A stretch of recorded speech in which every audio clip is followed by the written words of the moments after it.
I have 6:30 on the clock here. We'll go ahead and get started with the committee of the whole meeting. Probably, Daryl, if it's all right, we'll jump into the MDOT restriping. First, let's sound right with Scott here. Yep, Scott's And then right here. depending if we need to keep you or not, we'll cut you loose, so. Well, hopefully it's an easy one. We were here in February of 19, just almost a year ago to the date, with a potential solution to the Remembrance and 3 Mile Road situation. And you might remember that a letter from the mayor was sent to MDOT about a year and a half ago that said, we know that you're trying, but we desperately need some kind of a temporary solution at this intersection. We think that temporary solution is a signal. We understand there's some long-term plans that might involve a boulevard or indirect lefts, those kinds of things, maybe even a roundabout. But they are long-term solutions, and we don't have that kind of time and money at this point. So what's been worked on is this short-term, how can we put a signal there solution? And after several failed attempts to collaborate, one idea that came up that was an older idea was to put in a road diet on Remembrance Road. And I think intuitively, about 3/4 of us threw our hands up and said, there's no way we're going to do that. We've been lobbying for 20 years plus to have Wilson widened. Why would we then come in and say, okay, narrow it? But after some more collaboration and some thinking, there was some strategic alliance on what a road diet might be and where it might be.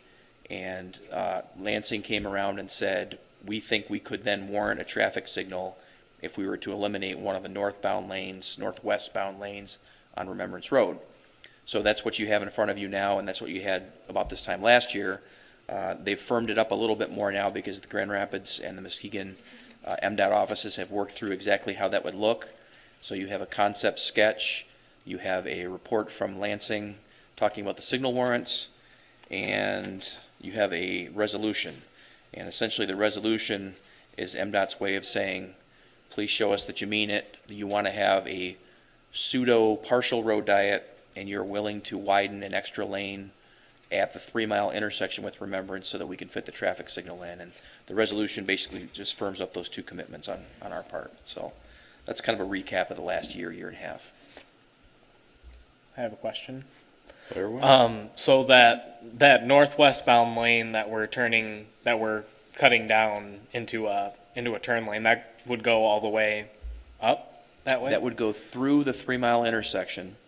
And I didn't check the distance exactly, but it's maybe a 1/4 mile north of there, off into Talmadge Township. It's really none of our business, but I think that's where the real center turn lane starts.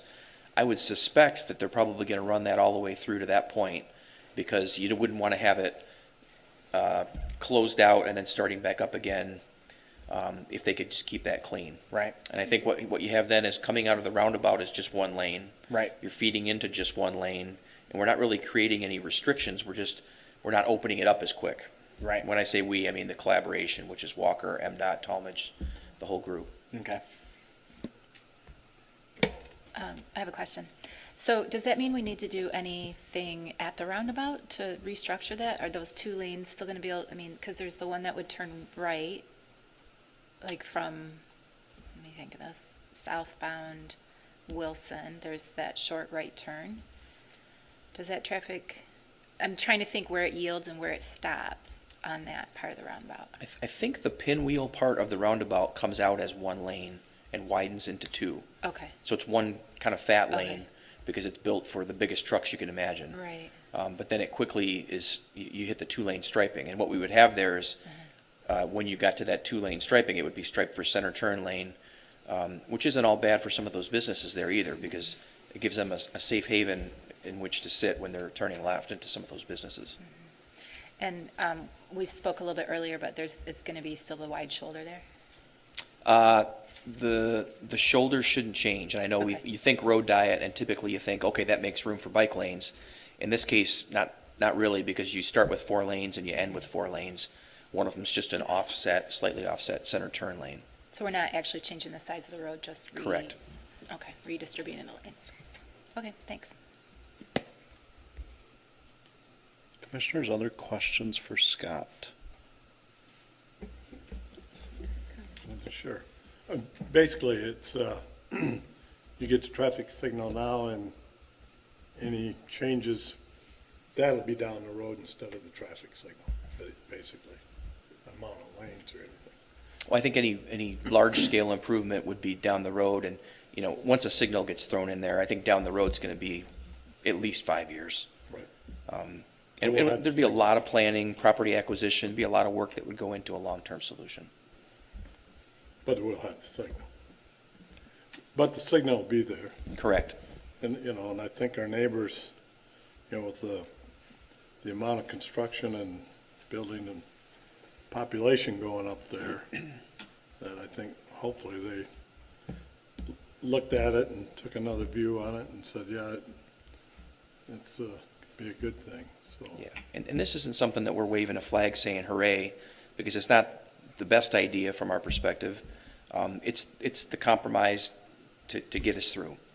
I think we'd love to see a long-term solution today. You know, we're not super happy about putting another traffic signal at a skewed intersection. That's something we try to avoid. But this is something that's going to get us through for a period of time and hopefully create a little bit of a safer situation until we're ready for the long-term solution. Thank you. What's the timeline on that? I was looking within the next year. within the next year, okay.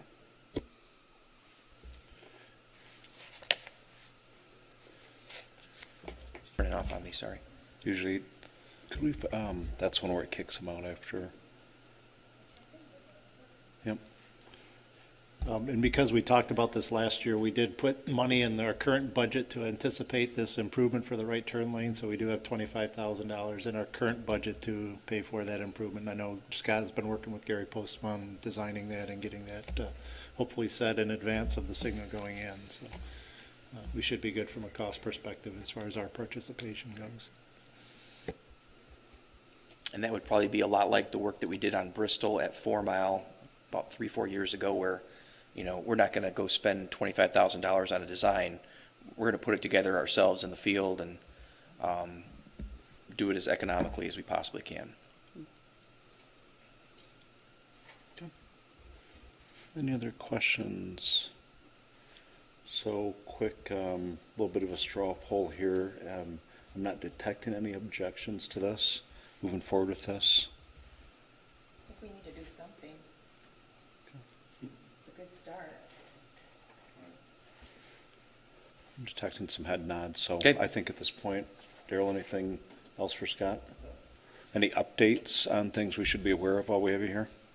Well, there's our staff report for this month is obviously full. There's a lot of projects and things like that. Maybe the big thing is that, you know, the Walker Avenue Bridge project is ready to go after that recommendation and the award at the last meeting.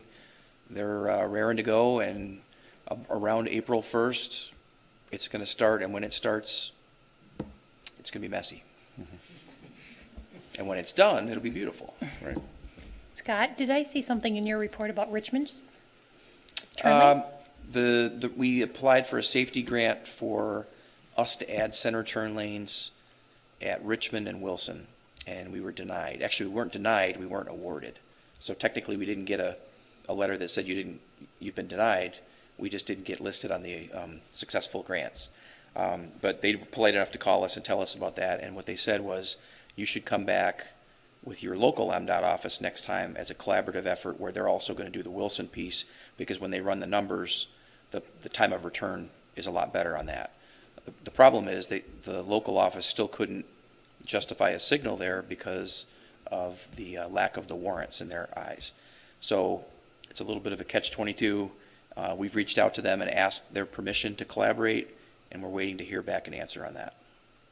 So that will come up at the traffic committee tomorrow, and I will quickly close that discussion out, because it's difficult for us to be talking about somebody else's intersection without their blessing.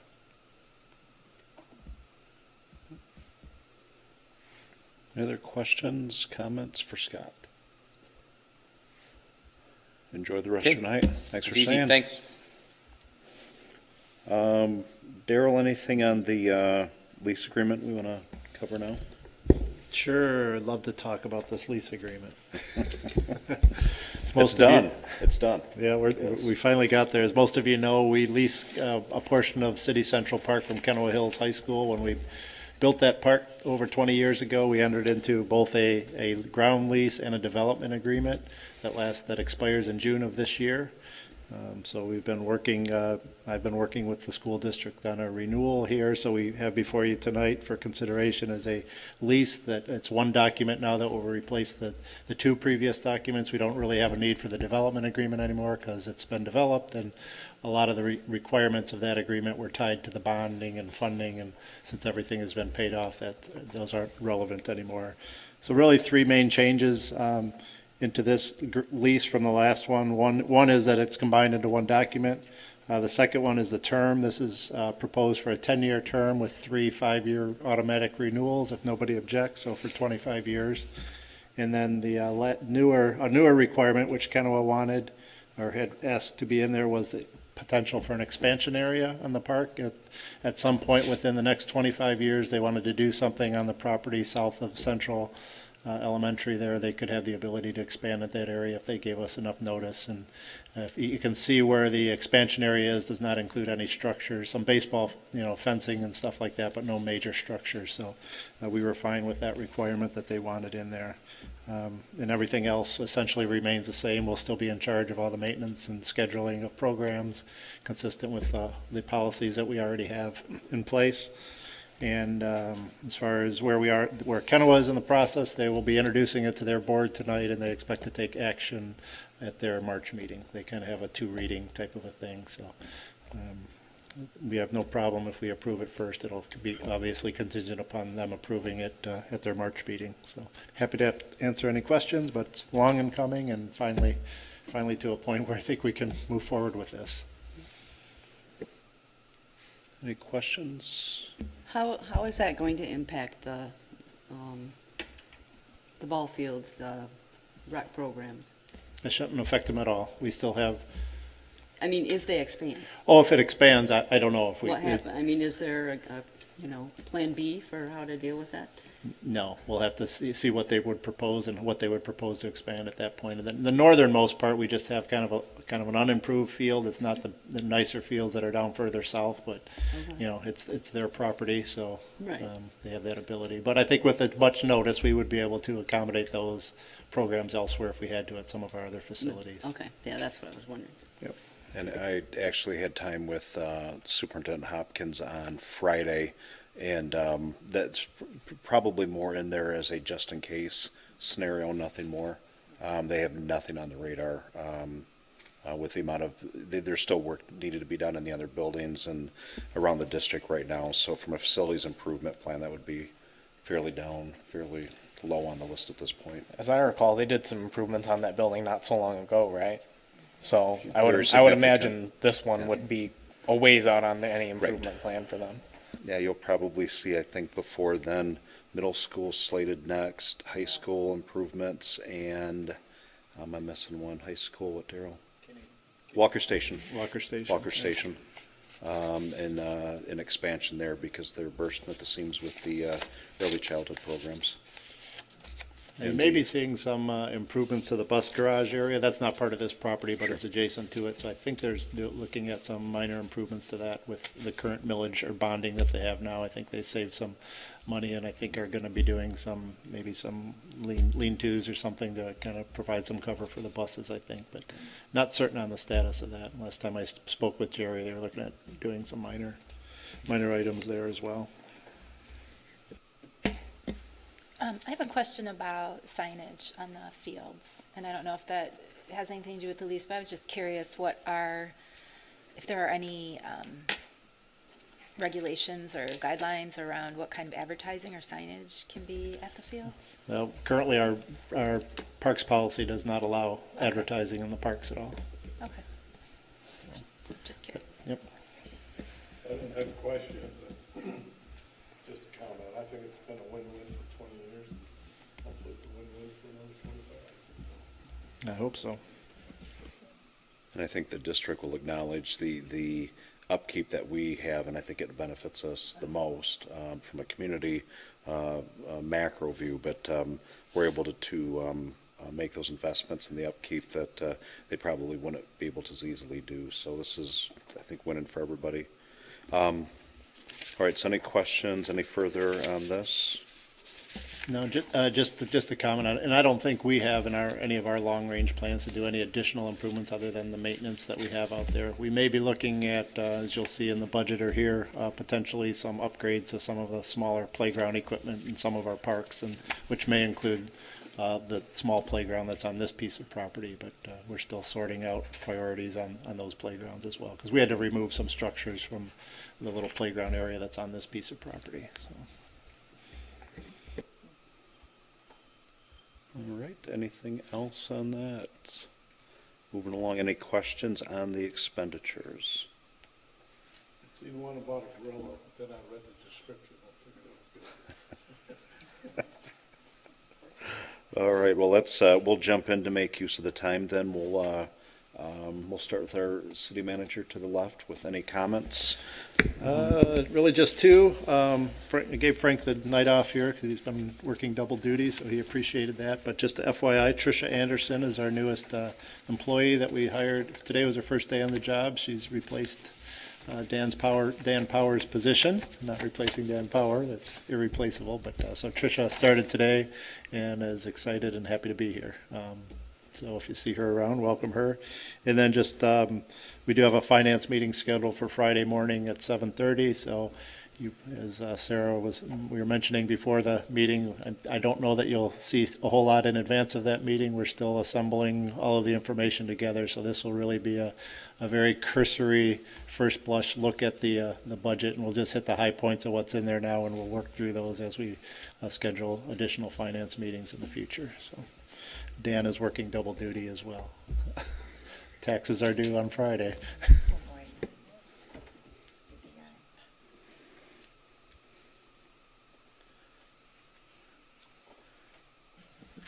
I'm good. Okay. I just wanted to thank Commissioner Glanville for suggesting that we visit Zinsser School. My daughter and I went to the open house, and we had a personal tour, and it was amazing. They've done a lot of good things. It's just really great to see the school put some time and effort and money back into itself to revitalize it for kids with special needs. And the gym, it was just great. And it was a lot of fun because I toured it with my daughter Ava, who is 17, and who went to Fabulous Fives there. So she was like, wow, this is great. And I think she was even more excited just to see all the improvements. So good recommendation. Thank you. Last week, Monday, we had a community engagement meeting, and we had 3 new people. And we kind of started fresh and with a new leadership team and generated a lot of ideas. I'm looking forward to see what comes out of that in the next year.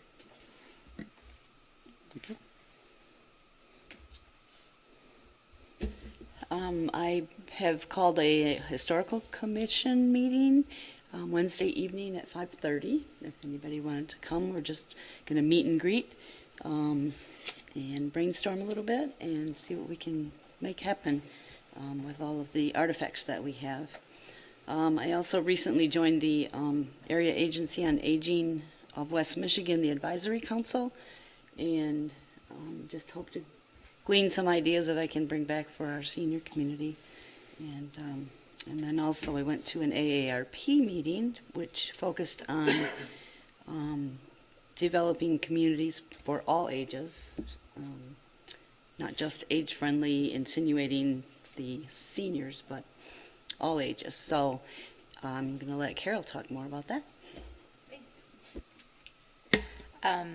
Yeah, I'm glad you made it to the open house. I visited there as well, and yeah, one thing I was really excited about at Zinsser too is the way that they've built the school with the future in mind. They didn't just build it to fit the kids they have today, so they're ready for the bump up they're going to be getting and filling out those classrooms. So it's really, they did it very well, redesigned that entrance so it's nice and safe and convenient. It helps ease a lot of that drop-off traffic, and with some additional community space and extra classrooms. And yeah, they're ready to grow. So, yeah, and I loved the artwork. Wasn't that fantastic? Yeah, that's fun. Yeah, they have a great art teacher over there. So, and then, yeah, I attended the AARP meeting with Melanie. We went last Thursday morning for a little workshop, and really it was quite interesting. They were really talking about universal design, which is, of course, that idea that, one of for example, the door out here where you push the button, for access, but of course it doesn't just accommodate those people who physically need access, but those of us who are carrying, a coffee cup and 3 other things and have a stroller and whatever. And so looking at how we design our communities with that same thought in mind, and not just the design, like structural infrastructure design of the community, but also social programming, engagement, how we can increasingly get seniors the social emotional health, which involves a lot of intergenerational work. So then again, it's all communities coming, or all ages coming together to benefit the community. So a lot of really great ideas. And I just want to thank Lee Vandenberg, who I met during one of our master planning meetings. She's an AARP advocate here, and she and I had a nice conversation then, and we've just kind of been bouncing some ideas off each other since then, and she helped get me involved in that. So yeah, see where we can go, what we can do with it, and move forward. Only thing for me, planning commission meeting last Wednesday was very interesting. We started talking about a proposal that we had seen in June on a potential gas station at the opposite corner from the West Michigan Academy of Environmental Science, around the Just Bargain store. And I guess the big issue there, and the elephant in the room, is the access on Wilson, right, and traffic on Wilson, and kind of how that fits into a bigger discussion around how we're putting driveways onto or taking them off of Wilson, and how we're directing traffic in that corridor. So we didn't end up moving on the actual site plan. We did move on the rezoning because I think regardless, the vision that we're seeing in the master plan and in general is that we want to go more commercial with that small pocket around that intersection, and then kind of taper off outside of that. So we did move on the rezoning, so we'll see that in the near future. But long term, I think we're having a broader discussion about access onto Wilson with all of the projects in the area. Thank you. The only thing I have is that we're busy with the presidential primary.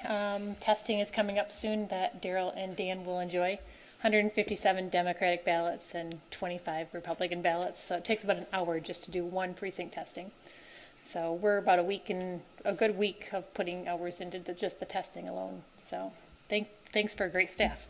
And then I want to introduce GW. He's from the Walker Foundation, and he's going to go around to Granville and Walker and be at different stores and locations to help get the word out about what the Granville Foundation is all about. So say hi to GW. That's it. I feel like I have a dog down there I looking know. at me right He's now. our pet. He's our pet. That's awesome. Well, good. I will, I think when I look through my meetings since we last met, the only one I'd really highlight to of significance, the census complete count meeting. The census is obviously coming up rather quickly here, the 1st of April. They've already started counting out in Alaska. It's very significant in the amount of funding that it means for the community. So we're not going to have some of the same challenges. And I believe, Daryl, traditionally we've had really high counts in the area compared to other communities. So we've always done well here. We want to strive for perfect and get as close to that as we can. So that being said, there'll be a pretty heavy social media presence that we'll take part in coming up with that. But we still, I would say the majority of the mayors, if not all of them, are at the meetings as we get together, and Grand Rapids hosts them, and just the strategies, how we get this, this impacts all of us in the community. So that's going to pick up a lot of steam pretty quick here. So outside of that, that's all I have of significance. We have about 5 minutes if anybody needs a beverage refill, check emails, Facebook, whatever. So we'll take a 5-minute break.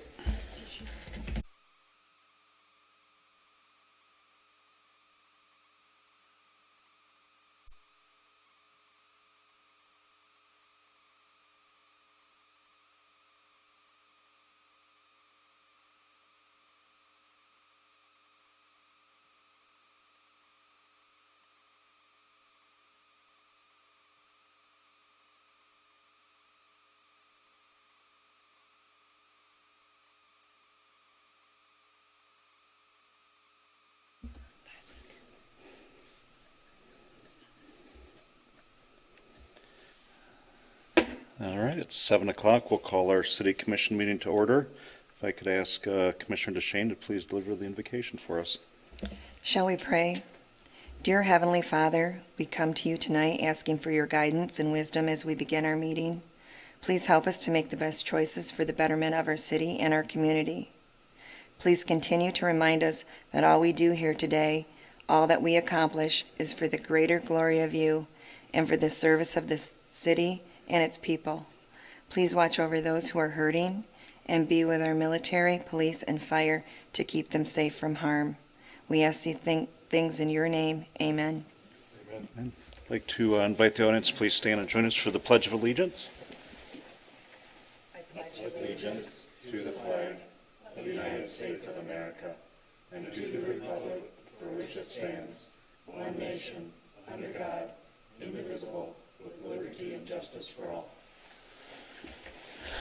I'd like to ask the clerk to please call the roll.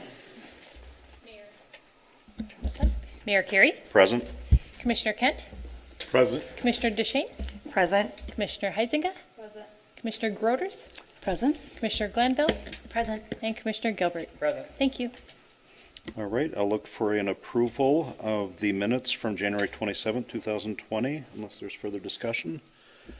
Make motion to approve? Motion from Gilbert, support. Support. Support from Groders. Any other discussion? All those in favor, please say aye. Aye. Those opposed? Minutes are passed. Now we'll open up for public comment on any agenda items here this evening. All good? Okay. Seeing none, we'll move to the consent agenda. We have two items on here. The first is the expenditures in the amount of $636,178.22.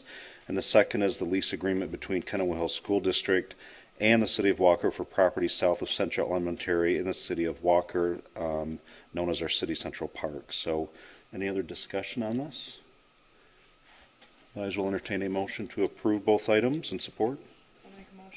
I'll support. Motion for Commissioner Heisinger, support from Commissioner DeShane. And any other discussion? All those in favor, please say aye. Aye. Those opposed? Consent agenda is passed. Our one resolution tonight is Resolution 20-556 to support the MDOT restriping of Remembrance Road to the west of the roundabout over to the county line. Any other questions or discussion on this? All right, I'll entertain a motion for approval and support on that. I'll make the motion. Motion for Commissioner Glanville. Do I have support? Support. Support for Commissioner Kent. Any other discussion? All those in favor, please say aye. Aye. Those opposed? Resolution 20-556 is passed. Any other public comment this evening? Going once, going twice. We've gone through our Commissioner and City Manager comments. Are there any other items? All right, I will entertain a motion to adjourn the meeting then. So moved. Support.